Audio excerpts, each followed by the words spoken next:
This podcast is brought to you by Audible.com. Get a free audiobook download and a 30-day free trial by simply going to audibletrial.com/TSE. Audible has over 200,000 titles you can choose from for your iPhone or your Android. Simply go to audibletrial.com/TSE. Tell them your boy Donald sent you. Hey, everyone. Welcome to another great episode of the Sales Evangelist podcast. I'm your host, Donald Kelly, the Sales Evangelist. And I'm so excited for another great episode. I'm so excited to be here with you today. And on this great episode, I have a wonderful guest. I mean, dude has done a thing or two. His name's Robert Thomas Bethel. And Robert, believe it or not, ladies and gentlemen, this guy has been the orchestrator behind the turnaround of 77 businesses over the past 50 years. 77 businesses. I'm telling you, Robert knows a thing or two when it comes to acquiring customers, getting the company turned around, and getting people on board with a vision. So in this episode, we're going to talk about some of those principles that he has learned specifically around sales and how he has grown some of these teams and helped these sales teams to just perform well. 77 businesses. Talk about some great insights. We have some good information here lined up. And Robert also has a book, Strengthen Your Business. We have some links in our show notes to get access to the book so you can learn a little bit more about Robert and check out some more of his genius concepts. And some of these principles can apply to you and to your business, whether you're working for a large multinational organization or you're working for a small mom and pop shop. The principles applied in a book can definitely help you. So anyways, I won't take up much more time. We have some great conversation lined up. So let's go ahead and dive into the content with Mr. Bob. We call him Bob on this episode. Welcome to the show, Bob. Donald, thanks for having me. I appreciate it. Bob, I'm stoked to have you. I know you're going to give us some great insights today because you, my friend, I don't need to toot your own horn. I did that in an introduction already, but my friends, I need to tell you, Bob has turned 77, right, Bob? 77 businesses around into profitability. Yes, sir. My goodness. Well, I know that you know a thing or two about sales that can help us as sales professionals, as sales leaders and entrepreneurs. So, but before we dive into that fun stuff and before we hit all that goody stuff there, why don't you tell us a little bit more about you, Bob? Donald, I started a company right out of college because that's when I was at my smartest. I knew everything. Exactly right. And that's what I did. And that went well, very well for 2 years, made a lot of money. Along came a recession, and Donald, I found out exactly how dumb I was. I fought it for 2 years, called the banks finally, and told them I was broke, lost everything, absolutely everything. I did not declare bankruptcy. I took the next 2 years and paid everyone off, but I was extremely fortunate. A very wealthy man that was a good friend of my parents had a lot of businesses. He had retired, turned those businesses over to some people that did not manage them well. And he sat down with me and said, I think you've learned some very valuable lessons. I don't think you'll ever go broke again. And I want you to take over my businesses, and I'm going to give you a sizable piece of the equity of those companies, and I want you to make them profitable. And 52 years later, I'm still doing it, and I love it. Wow, that's amazing. So if you don't mind me asking, what was that first business that you started? It was an automobile business. My father was in the automobile business. I started selling cars when I was 14 years old. Continued to sell cars through college, and found out how little I really knew about business when tough times came. Yeah. So I imagine, like you said, some of those things came over with you into this other aspect now. You know, like you said, you never went broke again because you took all those principles and applied them. Yes, that's right. And this is why you become so valuable to us. Every entrepreneur, every sales professional, and every business sales leader who's listening to this episode is thinking, what in the world did Bob do to make these businesses so successful? But I want to talk about some of the challenges that typically we come across when it comes to selling. Like, what are some of the biggest issues? Or let's talk about entrepreneurs first off and sales rep. Why do so many entrepreneurs and sellers have a tough time generating business when it comes to sale? I mean, there could be a plethora of different reasons there. But for you, what are the top reasons you've seen that make sales so hard for some of these individuals? Donald, that's a very astute question, and I love that word astute. So I'm gonna make sure we highlight that. Great, I love it. If my book, Strengthen Your Business, is directed at business owners and managers, but specifically entrepreneurs, I was familiar with sales. I was comfortable in sales. I had made a lot of money prior to going into business in sales. And what I came to realize after my first company failed, and as I started taking over other businesses, is there are very few companies, and particularly young companies, Donald, that are prepared to sell. And for example, you will not find anything, even though my life has been centered around sales and marketing, you will not find anything in my book about sales and marketing because very few businesses are totally prepared to sell. So I focus on the foundations a company needs in order to be able to sell. And I have taken over high-tech companies, mid-tech companies, no-tech companies, and shockingly, the sales and marketing department, the higher the technology, the less respect sales and marketing gets. And why is that? Why do you feel that is? Well, I've taken over a number of engineering companies, and they just consider a lot of them consider, including the owners, consider the technical aspects to be the highlight of the company without realizing and respecting the fact that without sales, it doesn't give a cuss how high the tech. And let me give you a quick example. My father had about a sales force of about 35 people. It was the largest Ford dealership in the state of Tennessee. Most of those people had worked together for many, many years. And one morning, my father's office attached to the accounting office. And he had a mean old maid woman that ran the office. And one morning I was sitting in his office and I heard her at the top of her breath say, "If you salesman would get out of here, we could get some work done." My father was 6'5", 250 pounds, and he almost tore the door off his office getting into the accounting office where he said, "I want everyone on this place," and there were about 250 employees. He said, "I want everyone on this place to realize without these, quote, salesmen, no one would have a job." Okay? And that was a huge lesson to me. And therefore, what I do when I buy one of these broke companies is I go in and the first effort is getting that company ready to sell.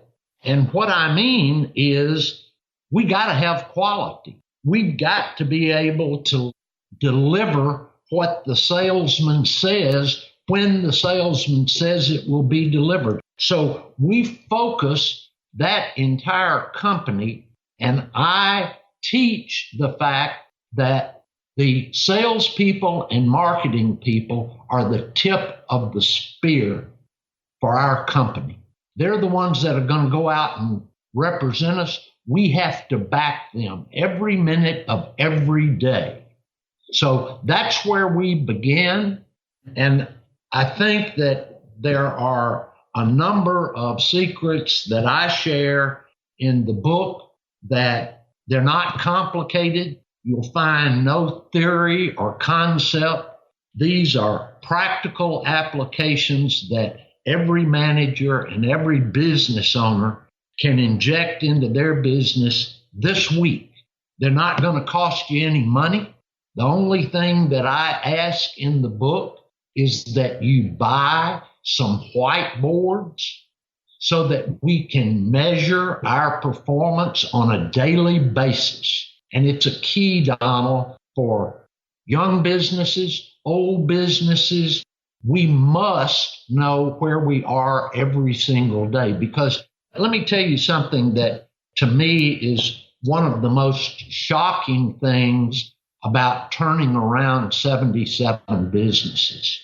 You would think, since I'm typically called in by financial institutions that are getting ready to lose a huge amount of money because the collateral that they have taken on loans has been depreciated, has dropped in value.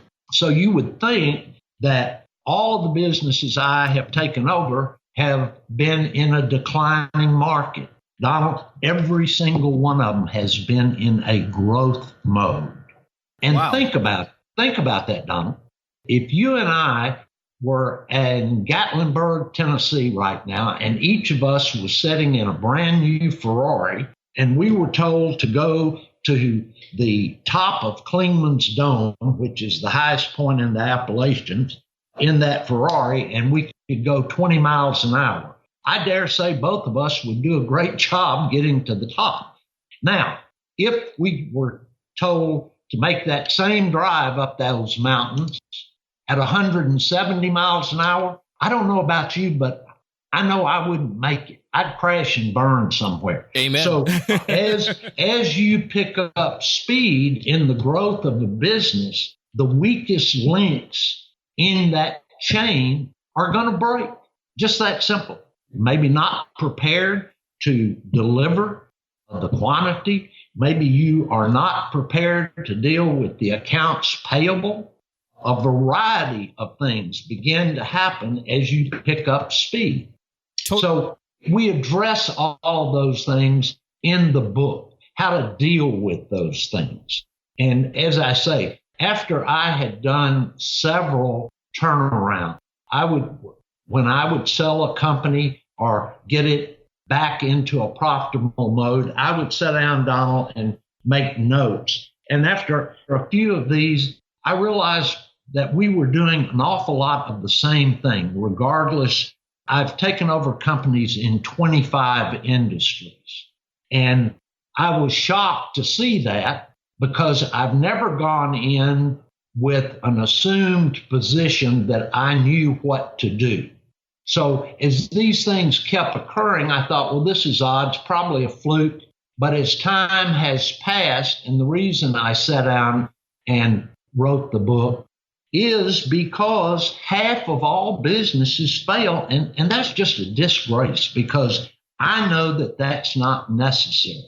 And I know that there are steps which are laid out in the book that have worked across 25 industries, across 77 companies for 52 years. So that's the reason that I wrote the book, is to point out those things. They're common sense. They're not complicated.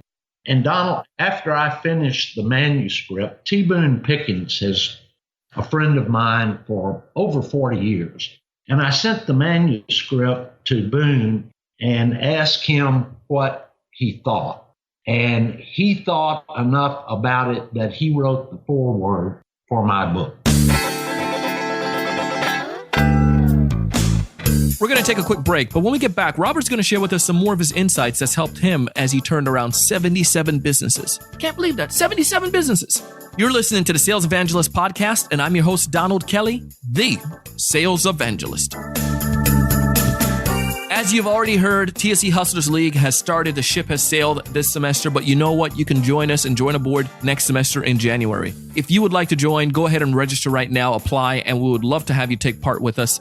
We are doing 2 tracks this semester, and one of them is on business development. The other one is on building value. In the upcoming semester, we're going to have 2 tracks as well, and we'd love for you to check it out. Find out more information. Go to thesalesevangelist.com/hustlers. Again, thesalesevangelist.com/hustlers. And let's take you and your selling career to a whole nother level in 2018.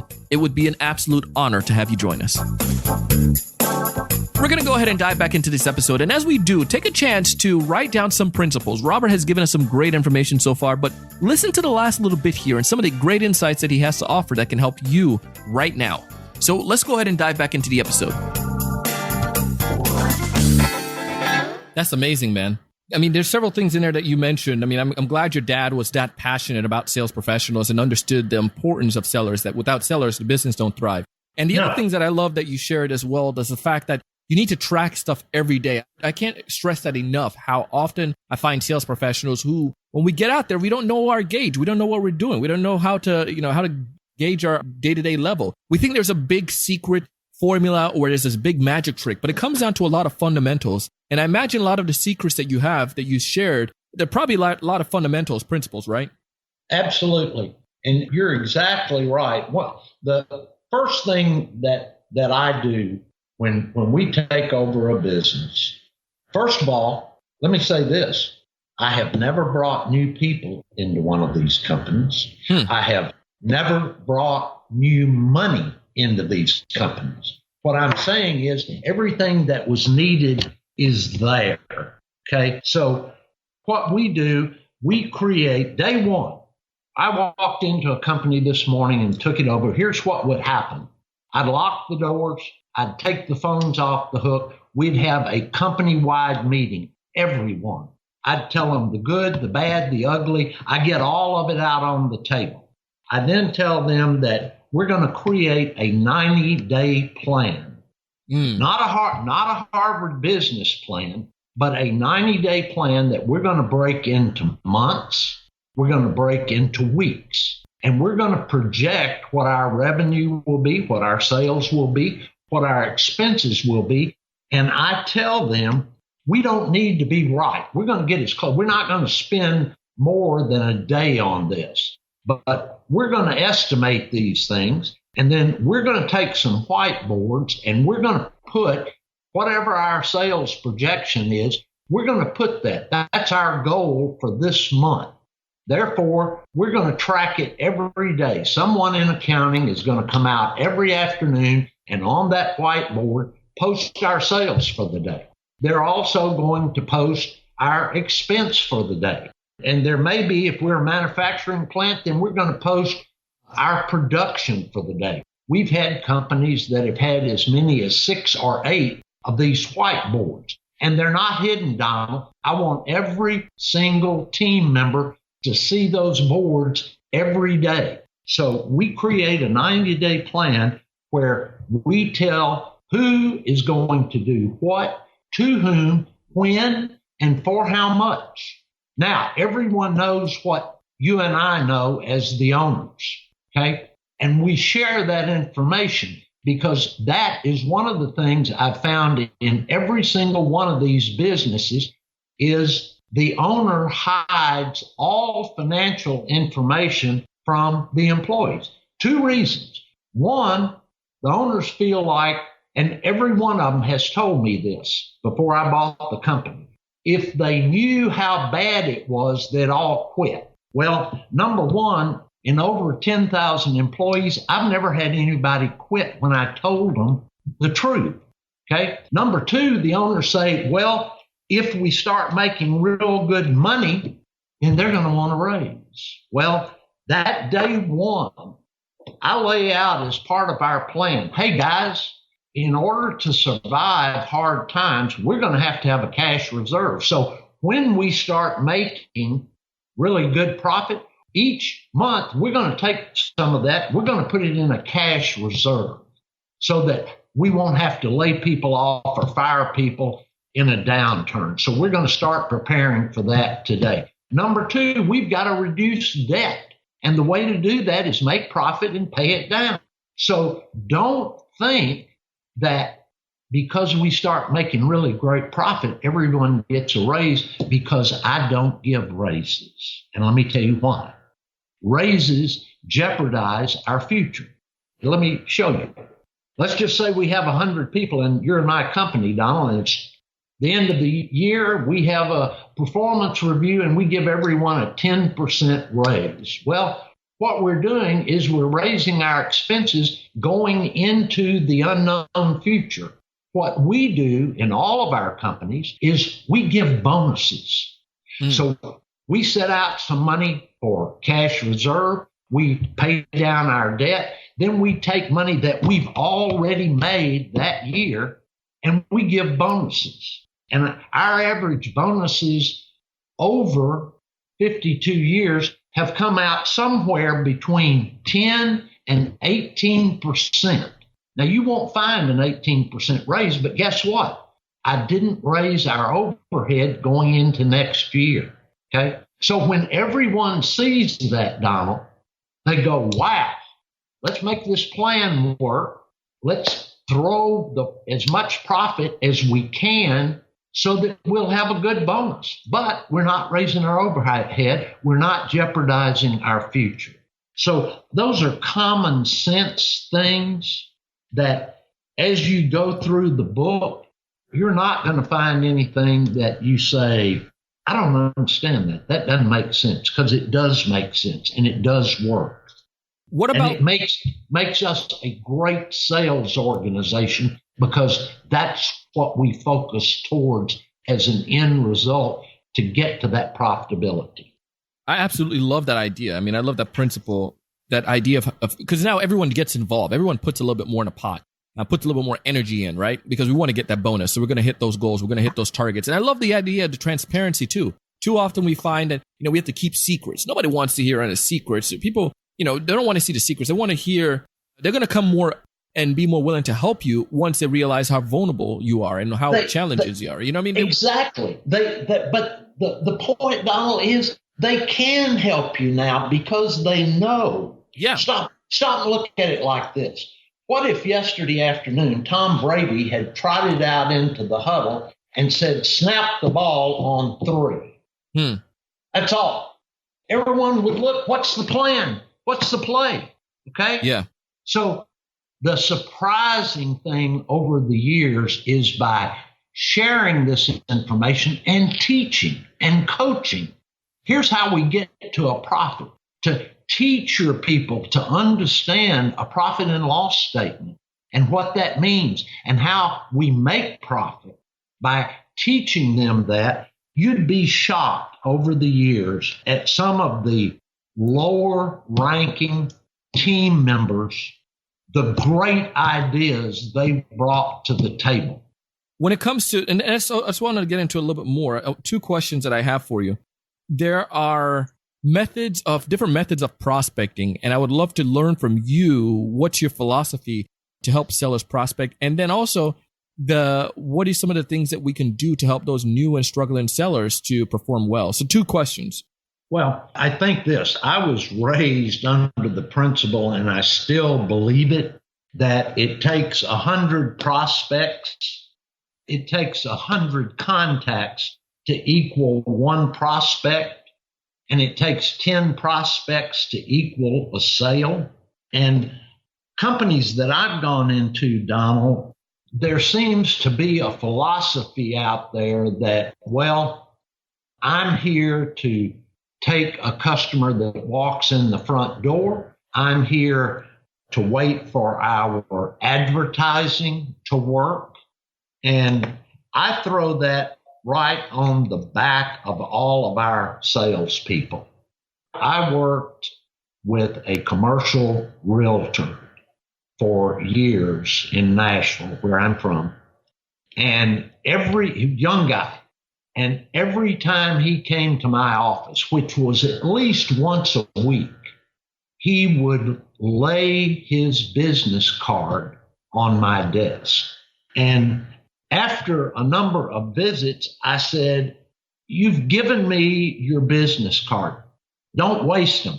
He said, I'm not wasting them. Please give that to someone else that might be a prospect. And I was with him on numerous occasions where we would have lunch together, where we'd go in a convenience store. I never saw the man come in contact with someone that he didn't hand out his business card. He was constantly prospecting. He had bird dogs all over town, people that would give him potential clients, and he would reward them for that. So I think that one of the first things that people in sales should do is, first of all, depend on yourself for your prospects. Don't depend on advertising. Don't sit back and wait for someone to walk in or someone to call off of one of your cards or a sign or whatever the case may be. Go out and work for prospects. I love that concept, man. You're giving it all. You're going out there and hustling. Don't sit there and wait. Make it happen. No, exactly. Make it happen. Make it happen. Yes, sir. One last thing. So any advice that you would give to a new and struggling seller, somebody who's new to sales or transferred in from another industry and, just having a tough time, what is some advice that you would give to that person? Donald, I would give this advice to managers, to business owners, to people who are thinking about starting a business, and salespeople. And that is, with today's technology, anyone can get online and find out who the most successful people are in their industry. And religiously, for all of these years, as soon as I buy one of these companies, I identify the top 5 people in that industry. And if it's a sales organization, I'm going to find out who the very best in that industry is. You can't expect competitors across the street to help you. But here's what I found out. If I locate those people and call and tell their secretary I'd like to speak with them because I need some advice. First of all, people are egotistical. So everyone loves to give advice. I've never had that phone call not returned. And as soon as it's returned, I ask that person, may I come and sit down with you for 15 or 30 minutes? I need advice. And I've jumped on planes and flown all across the country to do that. And I have come away with more knowledge about what works in my new industry, how to go about it, how this person became successful doing these things. So regardless if it's sales, production, no matter what the industry, I go sit down with people who have already succeeded. They're more than willing to share their advice. And Donald, it's invaluable because someone who has decided to buy a business or start a business, in most probability has done a lot of their thinking and planning in a vacuum. Now, if I go sit down with you because you are a successful salesperson and I have bought this new company and I say, Donald, tell me what works, I'm going to come away with real life experience, not concepts out of a book, not some professor that has never sold, that is teaching a sales course. I'm going to talk to Donald. I know some stuff, and it works. It works in every industry, and it makes us better. Absolutely love that. I am totally convinced that that's one of the best ways that you can learn. And it's not, again, it's nothing that is this, brainiac secret. It's just really going out there and just taking a chance and, reaching out and getting some help. Don't reinvent the wheel. So absolutely.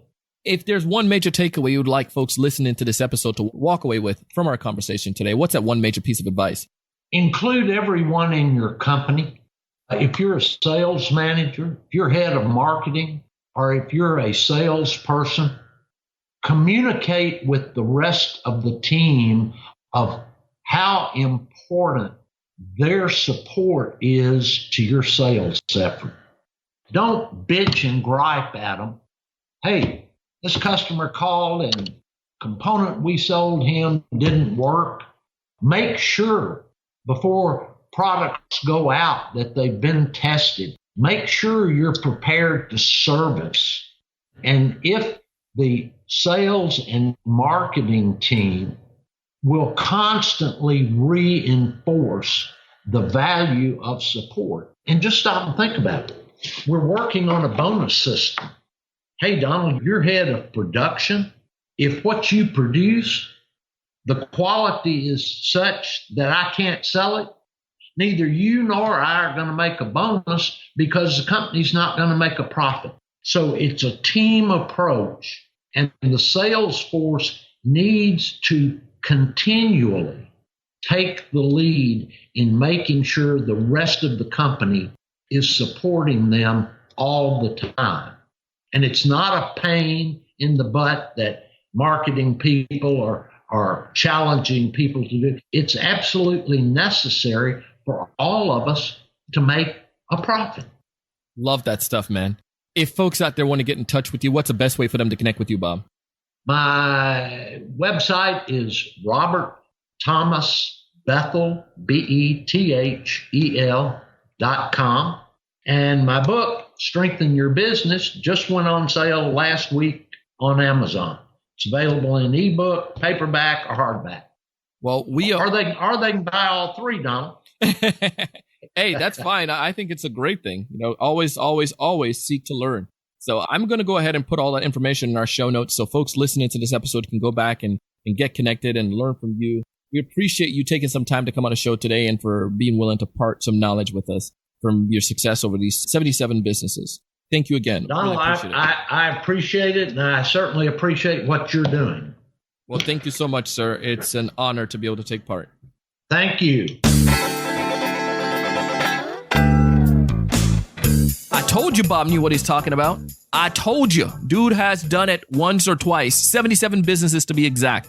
Over the past 50 years. Check out his book. Dude is a living legend, has some great content there, and I highly recommend it. To find more information, again, go to our show notes of this episode, thesalesevangelist.com/the-word episode number 681. Again, thesalesevangelist.com/the-word episode number 681. Now, all in all, we produce this content because we really want to help you. We've been there. I've personally been there. I know the struggle. I know how it feels when you don't have money and you're seeing people around you convert new clients and you're not doing so well. It sucks. But we want to help you to be that person that's converting, and then you could turn around and help somebody else. So this is why I say it at the end of every episode. I want you to be successful. I want you to be happy. But most importantly, I want you to go out and do big things.